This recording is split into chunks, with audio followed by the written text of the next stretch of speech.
पिछले कुछ हफ्तों से ह्यूमन एनिमल के कॉन्फ्लिक्ट काफी ज्यादा देखने को मिल रहे हैं, क्योंकि आए रोज यही खबर मिलती है कि कहीं पर वाइल्ड बियर दिखाई दिया, एक आदमी पे अटैक किया, या कहीं पर जो है लिपार्ड वगैरह जो जंगली जानवर है वो दिखाई दे रहे हैं और ह्यूमन हैबिटेशंस में वो पाए गए। मेरे साथ बात करने के लिए है वाइल्ड लाइफ वार्डन जो साउथ कश्मीर के हैं, इंतजार सोहेल साहब। इंतजार सोहेल साहब, आपका खैर मकदम है द कश्मीर वाला में। पहले आपसे मैं जानना चाहूंगा कि पिछले कुछ हफ्तों से लगातार यही खबरें आती रही है कि वाइल्ड एनिमल्स जो है वो हैबिटेशंस में पाए जाते हैं। क्या वजूहात रहे होंगे कि वाइल्ड एनिमल्स ने अब जो है बस्तियों का रुख करना शुरू किया है? देखिए, जो ये वाइल्ड लाइफ और ह्यूमन कॉन्फ्लिक्ट या जिसे हम जी। एक तज़ाद कह सकते हैं, हम्म। ये कई सालों से कश्मीर में देखा गया है। हम्म। इसकी कुछ जो इंटेंसिटी है वो हम्म। कुछ 10-15 साल में बढ़ गई है। जी। इसके कई सारी वजूहात हैं। हम्म। एक तो जो हमारा सबसे बड़ा वजह जो मैं समझता हूँ वो ये है कि जो हमने लैंड यूज चेंज किया है कश्मीर में। हम्म। हम्म। हम अब हमको मालूम होगा कि पहले 10-15-20 साल पहले हमारी जो मेजर क्रॉप यहाँ थी वो पैडी थी, शाली जी। जिसको हम कहते थे। लेकिन अब हमारे जो काश्तकार हैं वो ज़्यादा कैश क्रॉप की तरफ चले गए हैं, जिसमें हम्म। हमारे फ्रूट्स आते हैं। और ये जो कैश क्रॉप है, फ्रूट्स हैं, ये ये वहाँ पर ग्रोथ इनकी की जाती है, ग्रो किए जाते हैं जहाँ पर हमारे जंगल खत्म हो जाते हैं। हमारे ऑर्चर्ड्स वहां से शुरू होते हैं जहां हमारे जंगल खत्म हो जाते हैं। राइट। मैक्सिमम जो हमारा लैंड यूज चेंज हुआ है वो just in the fringes of forest हुआ है। हम्म। तो इस वजह से जंगली जानवरों को ये अंदाजा नहीं है कि जो हम्म। नेचुरल फॉरेस्ट है और जो हमने आर्टिफिशियल, जिसको हम स्यूडो फॉरेस्ट कहते हैं, जो जी। अब हमने रेज किया हुआ है, उसमें और इसमें क्या फर्क है। बल्कि उनको इस स्यूडो फॉरेस्ट में उनको एम्पल क्वांटिटी में मेवा, जो खुराक है उनकी, वो मुहैया हो जाती है। तो इस वजह से वो आसानी से जंगल से बाहर आके ऑर्चर्ड्स में आ जाते हैं जहां पर इंसान से उनका तजाद हो जाता है। दूसरी एक वजह यह है हम्म। कि हमारा जो जो इनका नेचुरल हैबिटेट है जंगली हम्म। जानवरों का, खासकर जो लेपर्ड है या ब्लैक बेयर है, जो हमारे ज्यादातर प्रॉब्लम एनिमल्स हैं, हम्म। इनका जो नेचुरल हैबिटेट है वो फ्रैगमेंट हो गया है। हम्म। यानी उसके छोटे छोटे जो रकबों में वो बट गया है। जी। जो कंटिन्यूटी पहले हुआ करती थी उस हैबिटेट की, वो अब नहीं रही। तो इसमें हम देखते हैं जो हमारे प्रोटेक्टेड एरिया नेटवर्क है, जिसको नेशनल पार्क और सेंचुरी जिसमें आते हैं, जी। वो निस्बतन ज्यादा बेहतर उनको तहफ़्फ़ुज़ फराहम है। इसलिए हमारे प्रोटेक्टेड एरियाज के इर्द गिर्द ज्यादा कॉन्फ्लिक्ट नहीं देखा गया। जी। बल्कि जो अनप्रोटेक्टेड एरिया है, जो हमारा फॉरेस्ट, टेरिटोरियल फॉरेस्ट है, जहाँ पर प्रोटेक्शन कम है बनिस्बत हमारे प्रोटेक्टेड एरियाज के, वहां पर हम्म। ज्यादा तादाद देखने को मिला है। इसकी वजह भी यही है कि वहां पर फ्रेगमेंटेशन ज्यादा है और नेचुरल प्रे बेस जो है वो कम है। जी। जी, ये इसके साथ मेन वजूहत है। ये भी जानना चाहूंगा कि क्या प्रिकॉशंस लोगों को लेने चाहिए अगर कहीं पर वाइल्ड एनिमल पाया गया किसी हैबिटेशन में, तो उस सूरत में क्या प्रिकॉशंस लेने की जरूरत है? प्रिकॉशंस तो हमारा महकमा काफी वाइड स्प्रेड इसकी पब्लिसिटी करता है। हम्म। सबसे पहले अगर कहीं पर जानवर नमूदार होता है तो सबसे पहला काम होना चाहिए, आज तो कम्युनिकेशन का जमाना है, तो हम्म। बिल्कुल उसी वक्त डिपार्टमेंट, नजदीकी जो डिपार्टमेंट का दफ्तर है या हम्म। कंट्रोल रूम है, हम्म। उससे राब्ता कायम किया जाए और हम्म। उनको इतला दी जाए कि जानवर नीचे आया हुआ है, जी। ताकि हमारे जो क्विक रेस्पॉन्स टीम है हर एक हम्म। कंट्रोल रूम में, वो हम्म। वहां पर आसानी पहुंच सके और बिना किसी वक्त खोए हुए वो पहुंच सके। हम्म। ये सबसे पहला होना चाहिए। और जितना हो सके उस जंगली जानवर से दूर रहा जाए, हम्म। क्योंकि हमने अक्सर देखा है कि जब भी कोई जानवर नमूदार होता है तो लोग बजाय इसके कि उससे दूर भागे, उसके इर्द गिर्द जमा हो जाते हैं हम्म। या फिर उसको उसको नुकसान पहुंचाने की कोशिश करते हैं, हम्म। पत्थर मारते हैं या हम्म। लाठियों से हमला करते हैं। तो ये बिल्कुल सही नहीं है। इसमें जी। एक इंसान ही जद में आ सकता है। इसलिए हम्म। चाहिए कि एक सेफ डिस्टेंस बनाए रखें और जब तक हमारे महकमे के एहलकार वहां पहुंच जाते हैं हम्म। तब तक कम से कम ये प्रोटोकॉल निभाया जाए। हम्म। और उसके बाद जहां पर जंगली जानवर नमूदार होने के चांसेस ज्यादा हैं, जी। जैसे कि हमारे गुज्जर बस्तियां कुछ बिल्कुल जंगल के साथ है या जंगलों के अंदर भी हैं, वहां पर उनको खास मोहतात रहना पड़ेगा। जी। उसको उनको जो लाइटिंग का खातिर का इंतजाम का रखना पड़ेगा। रात को कुछ जलाना जरूरी है, कुछ हुँ, लाइट, ताकि जंगली जानवर दूर रहे। या हुँ, अगर जंगली जानवर नमूदार हुआ तो शोर मचाना, टीन बजाना, ये सब पुराने आजमूदा तरीके हैं जिनसे जानवर भाग जाता है। जी, इसके अलावा अपने इर्द गिर्द जो है ज्यादा ये झाड़ जमा ना होने दें। जी, उसकी वक्तन फवक्तन कटाई करें, ताकि जी। माहौल वो साफ रहे और इसको कवर न मिले जंगली हुँ, जानवर को। और सबसे जरूरी जो है हुँ, हुँ, वो बात ये है कि जो हमारा किचन वेस्ट है, जो हम किचन में हम वेस्ट निकलता है, उसको हम प्रॉपरली डिस्पोज करें। उसको हुँ, किसी ऐसी जगह डालें जहां पर या तो वो ढक के रहे या फिर वो जमीन के अंदर ढांपा जाए, जी, क्योंकि इससे अट्रैक्ट हो जाता है जंगली जानवर, जो फिर तजाद का बाइस बनता है। बस।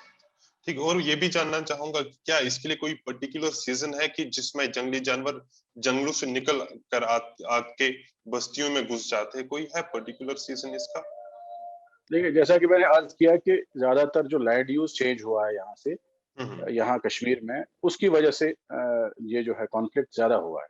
हुँ, तो हुँ, उसकी यही वजह है कि जो हमें हमारे मेवाजात, वो राइट फ्रॉम योर स्प्रिंग जो है हमारा मौसम बहार का सीजन, उससे थोड़ा निकल के हुँ, अर्ली हुँ, समर्स में, गर्मियों की, जब हमारे मेवा शुरू हो जाते हैं।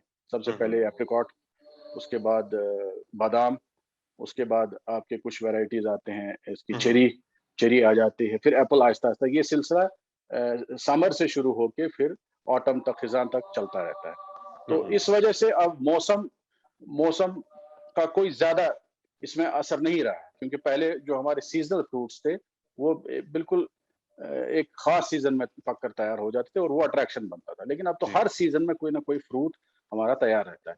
जी, हाँ, ये है कि किसी एक खास एरिया में कोई खास फ्रूट हो, उस वजह से वो इसकी जो है अपीयरेंस मुतासिर हो सकती है।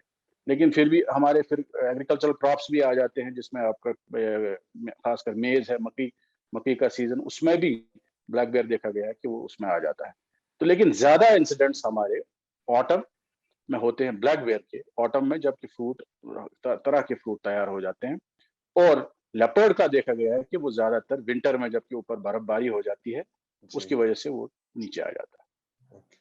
और ये आपके पास रिकॉर्ड भी होगा कि पिछले कई सालों में कई सारे लोग या तो वाइल्ड एनिमल्स के अटैक में या तो उनकी जान चली गई या तो जख्मी हुए। क्या डिपार्टमेंट के पास कोई ऐसा मैकेनिज्म है, कोई ऐसा प्लान है कि उनको रिलीफ की सूरत में कुछ कंपनसेशन दी जाती हो ताकि उनकी फैमिली सफर ना करे, या कोई अगर जख्मी हुआ हो तो वो अपना इलाज मुआवजे में वो पैसा खर्च करे? है कोई मैकेनिज्म जी, ऐसा? बिल्कुल। बिल्कुल, डिपार्टमेंट की एक स्कीम है, जो एक्सग्रेशिया कंपनसेशन की स्कीम है। हुँ, हुँ, उसमें या तो अगर खुदा न खास्ता डेथ हो जाती है किसी की वाइल्ड लाइफ अटैक से, तो हुँ, उसमें हुँ। हम 3 लाख रुपया मुआवजा के तौर पर जी। लवाहिकीन को दे देते हुँ, हुँ, हैं। और अगर सिवियर इंजरी हो, परमानेंट इनकैपेसिटेशन जिसे कहते हैं, हुँ, हुँ, अ, उसमें भी 3 लाख का मुआवजा मिलता है। हुँ, और हुँ। फिर डिपेंड करता है कि कितनी इंजरी हो, उसमें सीरियस हो जी, या ज्यादा इंजरी ना हो, उस पर भी हम एक्सग्रेशिया दे देते हैं। इसके अलावा ब्लैक बेयर के इसमें अटैक में खास कर देखा गया है कि उसमें चेहरा बिगड़ जाता है, खुदा ना खास्ता, जिसमें कि हाँ, प्लास्टिक सर्जरी की जरूरत पड़ती है। जी, इसमें हमने एक स्पेशल स्कीम के तहत जो हमारे प्लास्टिक सर्जरी डिपार्टमेंट है स्किम्स में, जी, वहां पर हमने कुछ पैसा मुहैया किया हुआ है, जो कि वो प्लास्टिक सर्जरी डिपार्टमेंट के उसके प्रोवाइड किया है हमने।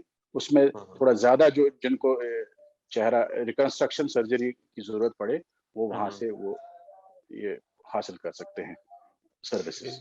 इंतिज़ार सोहेल साहब, मैं ये भी जानना चाहूँगा कि क्या आप समझते हो कि लोगों में जो अवेयरनेस की कमी है, इसलिए जो वाइल्ड एंड ह्यूमन कॉन्फ्लिक्ट जो हो जाता है, इसमें ज़्यादा नुकसानात हमें देखने को मिल रहे हैं? और अगर ऐसा है तो डिपार्टमेंट की क्या कोशिश रही है कि लोगों को अवेयर किया जाए कि कैसे हम डील करें? अगर वाइल्ड एनिमल्स हैबिटेशन में चले आते हैं, तो इस चीज़ को कैसे डील किया जा सकता है?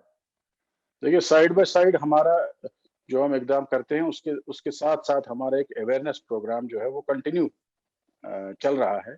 जिसमें हम कुछ एनजीओज की भी खदमात हासिल करते हैं, वो हमारे साथ बिल्कुल बने हुए हैं इसमें। और खासकर गाँव में जहाँ पर हॉटस्पॉट्स जो हमने जो आइडेंटिफाई किए हैं, वहाँ पर भी हम ये ज़्यादा इसका पब्लिसिटी करते हैं। इसी की वजह से हम ये देखते हैं कि हमारी रिपोर्टिंग कुछ ज़्यादा हुई है। हमारे फ़ोन नंबरात सबके पास हैं, तो हमने वाइडली उसको पब्लिसाइज़ किया हुआ है। इसलिए रिपोर्टिंग जो है इंसिडेंट्स की वो ज़्यादा होती है। हमको तकरीबन मैं अपने डिवीज़न की बात करूँगा, शोपियान और पुलवामा डिस्ट्रिक्ट से तकरीबन हर दिन 3 या 4 कॉल्स मौसूल होती हैं, जिस पर हम एक्शन लेते हैं। जहाँ आप बता रहे हैं कि इंटेंसिटी जो बढ़ चुकी है, एसओएस कॉल्स आती रहती है, लोग डिपार्टमेंट को रिपोर्ट कर रहे होते हैं कि यहाँ पे वाइल्ड एनिमल जो है उसकी अपीयरेंस देखने को मिली है, तो क्या डिपार्टमेंट के पास इतना मैन पावर और इक्विपमेंट्स है कि ये सिचुएशन जो अभी इमर्जिंग है उसके साथ डील कर पाती है? जी, बिल्कुल जो अगर हम कुछ साल पहले की बात करें, 5-8 साल पहले की, उसके मुकाबले में इस वक़्त डिपार्टमेंट बहुत बेहतर तौर पर इक्विप्ड है। हमारे पास जो है state of the art tranquillising equipment है, बोथ केमिकल और फिजिकल रेस्ट्रेंट के लिए जो हमारे केजेस या रेस्क्यू वैन्स या कंट्रोल रूम्स बने हुए हैं। लेकिन मैन पावर की कुछ कमी है, वो सही है। तो उसमें भी हमने जो है स्पेशल जो कंट्रोल रूम्स बनाए हुए हैं, उनमें कुछ हमारे कैजुअल लेबर्स जो हैं वो बहुत अच्छी तरह फंक्शन कर रहे हैं। और इसमें मेरे ख्याल से हर जगह, हर डिस्ट्रिक्ट में 5-5, 6-6 कंट्रोल रूम्स इस वक्त एस्टैब्लिश हैं। जी। क्या आखिर पर आप जो हमारे देखने वाले हैं उनको क्या मैसेज देना चाहोगे कि ताकि उनकी जान जो है वो या किसी नुकसान का वो शिकार ना हो जाए वाइल्ड एनिमल्स की वजह से? क्या मैसेज रहेगा लोगों के लिए आपका? मैसेज तो यही है कि जो डूज एंड डोंट्स हैं हमारी डिपार्टमेंट की तरफ से जो वाइडली पब्लिसाइज हुए हैं, वो उनको स्ट्रिक्टली फॉलो करें। जंगली जानवर से के नजदीक जाने के बजाय उससे दूर रहने की कोशिश करें। अगर कहीं भी नमूदार होता है तो सबसे पहले डिपार्टमेंट के नजदीकी दफ्तर से राब्ता कायम करें। और ये कोशिश करें कि जो बाकी जो हमने इसमें लिखे हैं डूज एंड डोंट्स, वही कि अपने इर्द गिर्द सफाई रखें, कोई किचन वेस्ट ऐसे न फैलने दें जिससे कुत्ते अट्रैक्ट होते हैं और कुत्तों के लिए फिर ये जो है वाइल्ड लेपर्ड आ एनिमल्स जाता है। हाँ, और दूसरी बात, जो हमारे हॉट स्पॉट्स हैं, जी। जहाँ जो आइडेंटिफाई हुए हैं कारेवास में, वहाँ पर जहाँ पर ये हमारा डिपार्टमेंट काफी मुतहरिक रहता है। ऑलरेडी वो ऐलान कर देता है कि यहाँ पर एक कोई लेपर्ड, खासकर लेपर्ड घूम रहा है। वहाँ पर बच्चों को, खासकर बच्चों को सुबह और शाम उनको एहतियात से अपने घरों के अंदर रहने की तलकीन करें। बहुत शुक्रिया हमें अपना वक़्त देने के लिए और ये अहम इत्तलात या अवेयरनेस जो है लोगों तक पहुँचाने के लिए हमारे साथ आज आप इस प्रोग्राम में शामिल हुए। बहुत-बहुत शुक्रिया आपका। शुक्रिया।